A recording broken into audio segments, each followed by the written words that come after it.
Nuestros niños y jóvenes están teniendo muy cercano y de una manera muy fácil las drogas y entran en un universo que de pronto es difícil de sacar. Nosotros como padres, como acudientes, cuidadores, ¿qué podemos hacer? ¿Cómo prender las alarmas? Tenemos expertos para hablar de este tema. Está con nosotros Juan Diego Cardona, él es el subsecretario de Calidad Educativa de Antioquia. Juan, bienvenido. Viviana, buenos días a todos los televidentes. Carlos. Y se conecta también con nosotros la neuropsicóloga Carolina Mejía. Carolina, bienvenida a Pleno Día, qué gusto saludarte. Buenos días, Viviana, muchas gracias por la invitación. Bueno, Juan, ¿te parece si comenzamos el tema entendiendo un poco la situación actual de nuestros niños, niñas y jóvenes y la cercanía que tienen, la facilidad que tienen alrededor de las drogas? Viviana, el consumo de sustancias psicoactivas en los establecimientos educativos es una problemática social, pero que también afecta la salud mental de nuestros estudiantes. En los entornos educativos, desde niños, no es un problema solo de los adolescentes. Nuestros estudiantes se están enfrentando a situaciones en las que es muy fácil que otros actores, al margen de la ley y como garantes de un mercado ilícito de sustancias psicoactivas, pues los vayan involucrando, sea para el tráfico, pero también para el primer consumo. Una problemática que no se puede desconocer.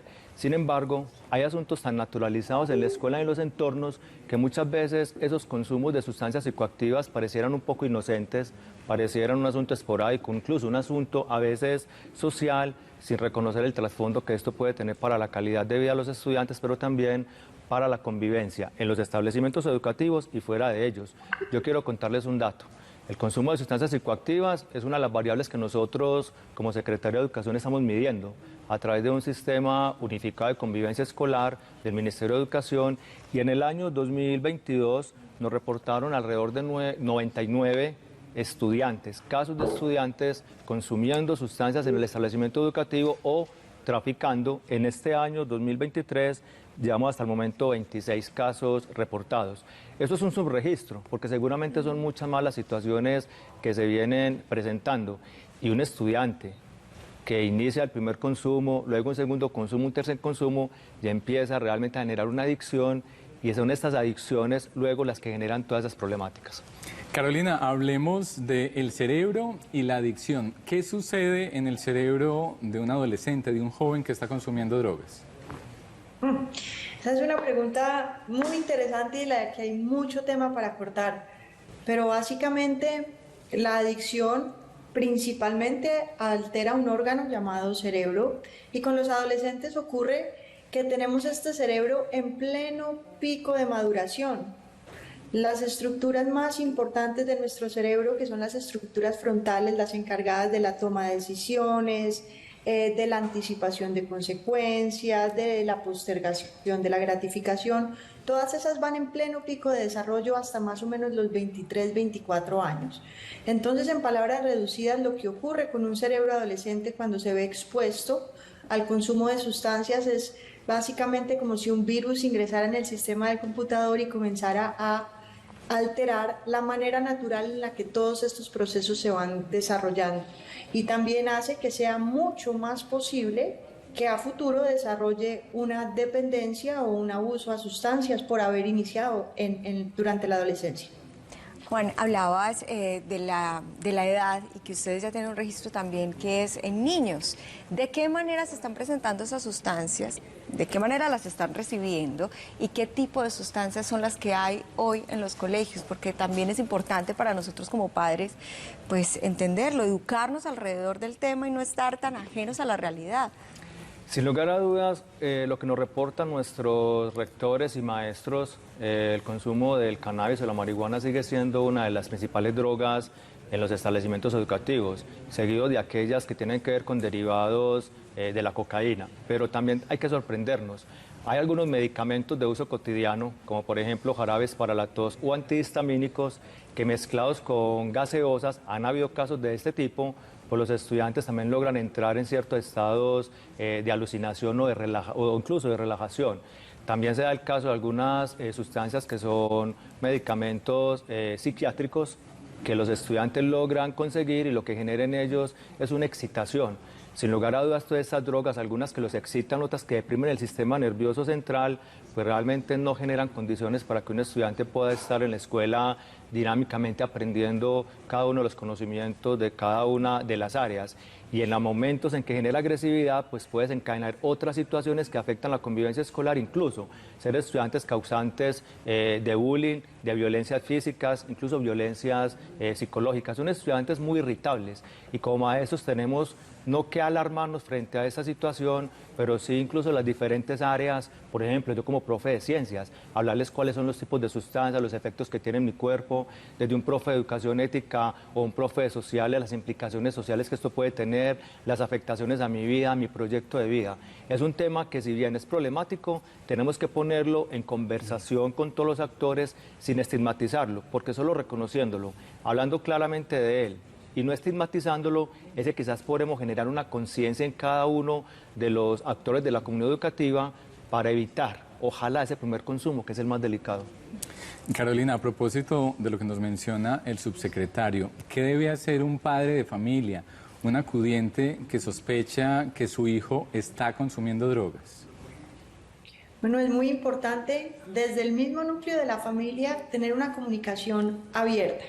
A veces los padres tienden a pensar que implícitamente está prohibido el consumo de sustancias dentro de la casa, pero algo muy importante que vemos que falla en el día a día es tener esa conversación clara. Por más que pensemos que está implícito en las normas, dejar muy claro que en esta casa no está permitido el consumo de sustancias, que no es una posibilidad, y tener unas medidas claras y unos límites muy bien puestos. Eso es lo que debemos hacer antes de sospechar el consumo. Es una medida de preparación que invito a todos los padres de familia que lo tengan la conversación, cambios en este hijo, sobrino o joven que está en la casa. Lo principal es buscar ayuda de especialistas, estar en contacto con el colegio. Generalmente los colegios tienen unos planes, unas medidas, unos protocolos de atención con los que pueden ayudarnos, pero si hay alguna estrategia que ha demostrado ser útil, es poner una buena comunicación entre familia, colegio y el mismo joven adolescente, para que manejemos todos la misma información y para que tenga muy claro qué es lo que está ocurriendo, que no venimos preparados para saber qué hay que hacer. Esos son temas para los que no nos preparamos, que la mayoría de las veces nos coge de sorpresa, y esa es mi mejor recomendación. Entre más rápido busquemos ayuda, las intervenciones a corta edad suelen tener mejores resultados, menor tiempo de duración y acompañar estos resultados para el resto de la vida de manera saludable. Carolina, y precisamente usted hace parte de un proyecto que está apoyando a muchas familias y muchos jóvenes, ¿y de qué manera lo hacen? Cuéntanos un poco de qué se trata. Tenemos diferentes servicios, consulta externa, internación, pero también algo que me parece encantador que hacemos son nuestras campañas de promoción y prevención en colegios, justamente para la promoción de la salud mental y la prevención del consumo, donde hemos estado trabajando en diferentes sectores de la ciudad, y hemos encontrado una gran problemática de consumo, de abuso de sustancias, una normalización exagerada de lo que es el consumo en la adolescencia. Hacemos todos estos programas con experiencias de inmersión total, experiencias significativas para los chicos, para que el aprendizaje tenga una mayor probabilidad de ser replicado y nos acompañe durante más tiempo. Y bueno, aquí esto es lo más interesante, diría yo, y lo más gratificante de todo el trabajo que hacemos, es poder intervenir en personas, en cerebros, en formación, que aún tienen la posibilidad de tomar unas mejores decisiones frente a estos consumos exploratorios.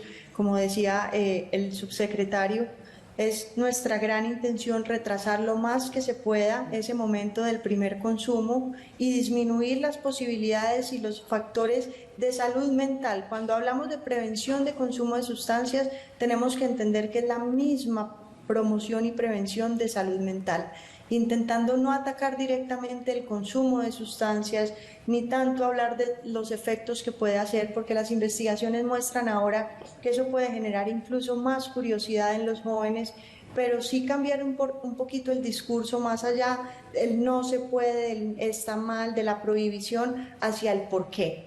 ¿Por qué es inconveniente consumir a estas edades, cuáles son los riesgos, cómo funciona el cerebro, qué está pasando en el cerebro de un adolescente, cómo está el estado de maduración de procesos emocionales, el desarrollo de habilidades para la vida, sociales. Todo esto puede verse alterado por el consumo y los jóvenes hoy en día creen que saben y que saben más que los profesionales, más que los padres. Y eso hay que aceptarlo como algo natural de estas edades en estos momentos, pero lo que ellos no saben es cómo funciona el cerebro, qué tipo de efectos o secuelas puede tener esto para el resto de la vida de una persona adulta. Pues a Carolina, gracias por estar con nosotros, al subsecretario, gracias por compartir este espacio de los padres de familia, pues a tomar toda esta información y llevarla a cada uno de los hogares. El por qué, me gusta eso, Carolina, el por qué, no la prohibición y generar estas brechas, estas distancias con nuestros niños y jóvenes, sino entablar una conversación. Y sí, si necesitamos ayuda, hay que pedirla, hay que levantar la mano. Hay ayudas, miren, aquí lo conocimos de primera mano. Hacemos pausa a pleno día. Gracias a nuestros invitados por acompañarnos y por compartir su conocimiento de experiencia. Y ya volvemos con más a pleno día. Ya volvemos.